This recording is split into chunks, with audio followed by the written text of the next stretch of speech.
Vou começar os estudos para tirar a certificação FRM. Para quem não conhece, ela é a principal certificação a nível mundial quando o assunto é gestão de riscos financeiros. E vou aproveitar e documentar aqui dentro do canal Projeto Polímata esses meus estudos. E fica o meu convite para você que tem o desejo também de tirar a certificação ou então de aprender sobre essa habilidade que com certeza vai ser cada vez mais desejada no mercado corporativo atual e futuro. E qual vai ser a minha metodologia de estudo? Eu fiz o seguinte, eu fui lá no site da GARP, que é a associação que organiza e dá credibilidade para os exames da certificação FRM. E lá dentro tem uma opção de materiais de estudo aonde a gente consegue retirar o guia de estudos para a certificação, aonde eles mostram todos os tópicos, o peso de cada um dos exames, o que vai ser considerado para que você consiga ser certificado. Aí para cada vídeo aqui no canal, eu vou levantar e dissecar cada um desses tópicos, utilizando materiais da internet, livros que eu possuo e também os meus quase 10 anos de experiência em gestão de riscos. Com isso tudo em mãos, vou dissecar mais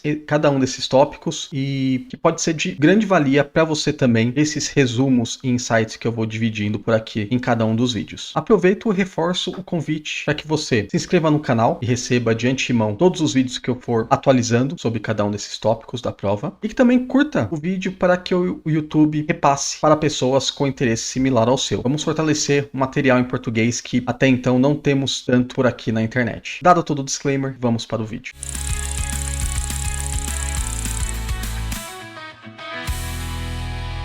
Então vamos lá, na minha tela aqui, exatamente o guia de estudos que eu comentei está aqui aberto. E dessa vez vamos falar sobre o primeiro tópico, né, tipos básicos de risco, medição e ferramentas de gerenciamento, do primeiro livro, Fundamentos da Gestão de Riscos, do primeiro exame. Então é o primeiro assunto de tudo. E conforme eu expliquei, né, a gente vai falar sobre cada um dos vídeos que eu vou documentando por aqui, vai ser para cada um dos tópicos de cada um dos assuntos, cada um dos exames, né? Então, vamos lá, falar primeiramente sobre os tipos básicos de risco. Já vou trazer aqui para vocês, criando aqui no Miro um dashboardzinho para que a gente consiga ir também trazendo informações e facilitar depois a revisão dos estudos. Vou trazer uma imagem aqui, tinha salvo, exatamente dos tipos básicos de risco. Deixa eu carregar aqui. Mas antes, para manter o padrão, vamos voltar o guia. Já vou salvar isso daqui. Vou pintar a tela aqui. Vamos focar esse dashboard para apenas o primeiro livro do primeiro exame. Vou salvar aqui. Jogar no Miro e os tipos básicos de risco vai ser referente a esse assunto, o primeiro tópico. Vamos lá, salvo aqui, vamos criar uma seta para falar que isso aqui tá falando disso. Beleza. Bom, lembrando que aqui eu peguei, logicamente, print de material de pesquisa, onde aqui ele detalha quais são os tipos de risco mapeados de acordo com o material da prova do FRM. Lembrando que ele é muito focado, essa estrutura, em mercados financeiros, que é onde certamente é o nicho que é mais maduro sobre o assunto de riscos financeiros. Então, dependendo do setor da empresa, provavelmente ele não vai ter todos esses riscos, ou então, quando tiver, eles vão ser de muito fácil gerenciamento, sem precisar exatamente de uma estrutura ou de analistas pensando somente nessa gestão de risco. Tá? Deixa eu separar um conceito interessante também. Importante falar que os tipos básicos de risco são esses, tá? Vou mudar aqui a cor, fazer aqui o vermelho, tentar deixar aqui mais grosso. Vermelho não, deixar, sei lá, roxo tá aqui. Aqui são os tipos básicos de risco. Deixar ele roxo também para manter a mesma cor. Ou seja, vamos falar do risco de liquidez, risco de mercado, risco de crédito, operacional, risco de negócio, estratégico e de reputação. Aqui vão ser as aberturas dele, então vamos falar um pouquinho sobre cada um deles, aí durante a explicação resumo aqui a gente vai detalhando também essas aberturas para explicar e dar exemplos de cada um dos subtipos aqui de risco, tá? Vamos começar com o de liquidez. Esse aqui é um risco que independentemente da empresa ele vai ter, porque é o risco de você não ter como cumprir o pagamento, né, dos seus passivos com o ativo que você tem dentro da empresa. Se for fazer um depara, né, praticamente é o fluxo de caixa da sua família, por exemplo, se você deixa de receber salário um mês, a conta do mercado vem todos os meses. Então você não vai ter o dinheiro para pagar o mercado e com isso a empresa, ou no caso a sua família, vai começar a adquirir dívidas. Até o momento que vai aumentar ainda mais passivos, aí no mês seguinte, mesmo você conseguindo um salário ou alguma renda, não vai ser suficiente para você pagar essas dívidas. Então o risco de liquidez é basicamente isso. É o risco de você não ter dinheiro suficiente para pagar as suas dívidas. E aqui temos duas aberturas, né? Uma visão de risco de liquidez de financiamento. Na verdade, o termo não é o mais correto quando a gente vai falar em português. Aqui é o funding, né? O risco de funding e o risco de mercado, né? De liquidez de mercado. Esse de financiamento, ele vai entrar muito nesse exemplo que eu te falei do não ter o dinheiro necessário no momento, dinheiro vivo, para pagar o passivo. Então vamos supor que você tem uma casa. Então, ou seja, você tem na sua contabilidade o valor total da casa, sei lá, vamos supor que é 200 mil. E no momento você tem que pagar uma parcela do carro de 2 mil que você financiou. Você não tem nenhum dinheiro sobrando em cash. Então, ou seja, você tem o valor lá, 200 mil, o imóvel, porém você não vai conseguir vender o imóvel a tempo de ter o dinheiro em cash e pagar a dívida do carro. Ou seja, vai surgir uma dívida do carro e com isso vai arcar vários outros problemas. E esse mesmo exemplo se aplicaria numa empresa também. E aí esse risco que a empresa não tenha de dinheiro vivo para pagar a sua dívida é aqui que fica mencionado e aqui é onde a gente tem que fazer toda essa gestão. E o de mercado é quando o fator não é interno, mas sim externo do mercado como um todo. Então vamos supor que você tem uma carteira, né, de ativos do mercado financeiro e de repente tem uma crise, como, sei lá, a pandemia, por exemplo, onde todos os valores caem, as ações caem lá para baixo. Aí o risco de ter que desses valores não serem suficientes, mesmo após você vender, já que a demanda vai estar prejudicada, né, você não vai conseguir de fato fazer essa venda no preço que você estava esperando, vai valor muito mais baixo. Esse descasamento pode ocasionar esse problema de liquidez também. Então tem a versão interna, da falta de gestão interna mesmo, de você não conseguir ter o dinheiro em cash disponível para pagar algum ativo seu, e também quando você tem esse dinheiro no mercado, né, ele está não com você de fato, mas está lá fora, e esse mercado tem algum crash, algum problema onde você não consegue vender por um preço suficiente para pagar seus passivos. Beleza? Ficou claro o conceito aqui. Aí agora vamos falar do risco de mercado. Aí pode ser um pouco confuso, porque às vezes os riscos se misturam, mas na verdade o assunto pode ser o mesmo, só que o risco é um pouco diferente. Aqui o mercado é quando uma classe, né, de ativos ou de bens que você possui sofre algum tipo de queda de valor, né? E isso graças à volatilidade do mercado como um todo. E esse vai ser um assunto que vai ser muito mais importante para grandes empresas, né? Principalmente no mercado financeiro, aonde você possui não somente ativos para rendimentos internos, mas também você procura ganhos financeiros através dele. E aqui nesse exemplo ele até abre as possibilidades dos riscos de mercado pelos produtos financeiros mesmo, né? Que o risco de ações, aí é o mercado de bolsa de valores, que aí entra vários fatores, né? O risco de ação, se algum momento da vida você já chegou a fazer compra de ativos, você sabe que o risco que tem, o risco inerente do mercado como um todo, risco de taxa de juros, aí aqui é muito que em relação à Selic, não somente interna, mas também dependendo se você tiver alguma ação de fora, também é essa variação. Risco cambial, né? Dólar, outras moedas, se você tiver investimento ou necessidade de negociações de outras moedas, o risco cambial tem que ser olhado com carinho. Risco de commodities, aqui principalmente se você tiver uma empresa onde dependa de alguma commodity, sei lá, Starbucks depende do preço do café, por exemplo. Aqui entraria essa análise de risco, né, dentro do risco de mercado. E aqui uma nova abertura de taxa de juros que você tem da negociação como um todo, então aquelas cotações, sabe, que você encontra cotações de nível em locais e valores diferentes, né, se você for numa taxa de câmbio normal é um preço, se você quiser o dinheiro mais rápido é outro, se tiver limitação de valor, aí você começa a ter esses problemas de descasamento de preço. E o outro risco é o de descasamento de período. Então vamos supor que você faça compras em dólar e vendas em dólar. Você tenha tanto ativo quanto passivo em dólar. Se você, nos valores do ativo, você tem que pagar, sei lá, 100 dólares por mês e no passivo você tem que pagar lá no final do ano 12 mil dólares, né? Tipo, por mais que o valor seja igual, teoricamente você tá com o mesmo valor no seu balanço em dólar, em ativo e passivo, porém pelo esse descasamento de tempo, você tem um risco dessa taxa flutuar, tanto para cima quanto para baixo, né? Você pode ter um lucro ou um prejuízo. E aqui você consegue identificar nessa subdivisão e mensurar esse possível risco. Risco de crédito, você tem, basicamente, aqui é onde a gente fala sobre o risco que surge referente a relações que você tem com outras empresas, né? Que a gente chama, um termo famoso na área de riscos é relação com uma contraparte. E ele é separado aqui por duas divisões. Uma é o risco de rebaixamento de risco, um downgrade, né? Então vamos supor que você negocia com uma empresa russa. Com certeza, com o evento da guerra, a chance dela diminuir o rating de risco, porque ela vai estar mais arriscada, está no ambiente arriscado, né? Então você tem um problema, uma relação perigosa aí justamente com essa contraparte. O risco de falência é de fato, sei lá, você está com uma relação sei lá, pegar um exemplo recente, né, com o Banco Will, e de repente ele entrou em falência. Então se você tivesse alguma necessidade de recebimento de valores com esse banco, é aqui que entraria o risco de relacionamento, né? Você perderia ou teria que correr atrás desse prejuízo, e é nesse momento do risco que você tem que mensurar. E fora isso, é uma relação dúbia aqui, tanto questão de downgrade de risco quanto de falência. Você tem também o risco de concentração do portfólio. É a velha maneira de analisar investimentos que existe aquele conceito antigo sobre não colocar vários ovos na mesma cesta, né? Se uma cesta cair, né, você vai ter todos os seus ovos quebrados. Então aqui ele pondera quando você está com contrapartes muito concentradas, você tem um fator mais preocupante de risco, né? E é importante ter essa visão em mente quando você for fazer essa mensuração do risco de crédito. Agora vamos falar sobre o risco operacional. Aqui com certeza é o risco aonde você consegue criar mais ações internas de forma proativa, já que é basicamente todo risco que vem de perdas de pessoas, né, como um todo, né, falhas de sistemas internos, operacionais,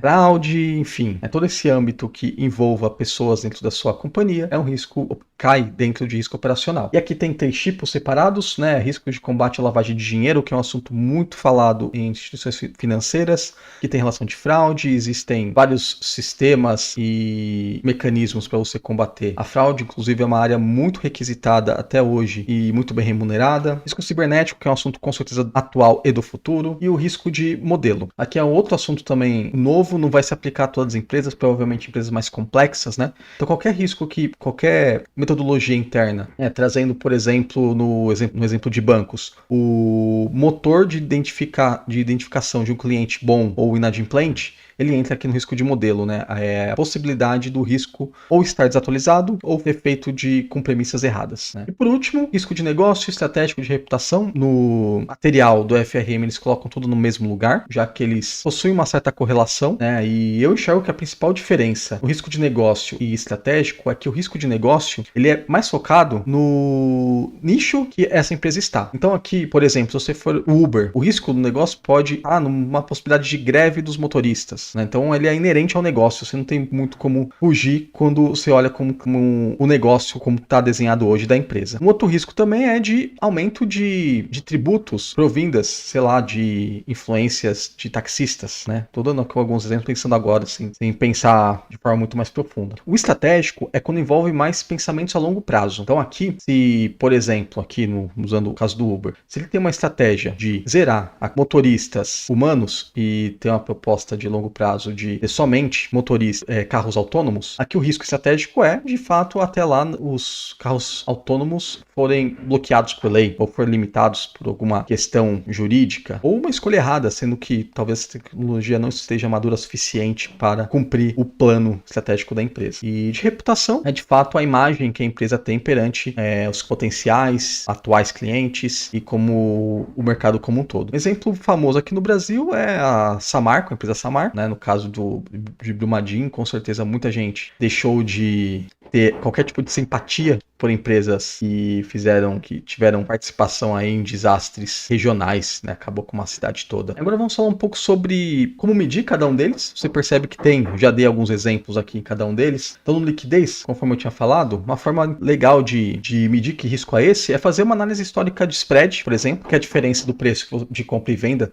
de todas as relações que você fez que tenha essa possibilidade de risco, né? Se tiver ativos dentro tiver ações dentro dos seus ativos ou qualquer outro produto que não seja líquido, né, que você tem que fazer compra e venda para conseguir utilizá-lo, você fazer histórico e possíveis variações de preço entre eles. Tem também alguns cenários que você pode calcular de riscos, o risco de liquidez do mercado, né, e aqui você pode, sei lá, fazer mensurações como uma média de movimentações diárias dentro do mercado que os seus ativos estão inclusos. O risco de mercado, por ser o risco aqui mais complexo e com mais dados, é com certeza aquele que tem mais formas de medições aí do mercado que você vai encontrar com facilidade. Então existem formas de você mapear o VaR aí dos ativos que você tem em sua empresa. Existem vários tipos de estatísticas que a gente vai também debulhar um pouco mais em outras partes própria parte 1 de fundamentos. A gente pode ver que tem método KPM, para você calcular risco ajustado de performance dos seus ativos. Então a gente vai ter muitos assuntos muito focados exatamente nessas mensurações dos riscos de mercado. Para o risco de crédito também, ele é bem maduro o processo de mensuração. Então existem cálculos, né,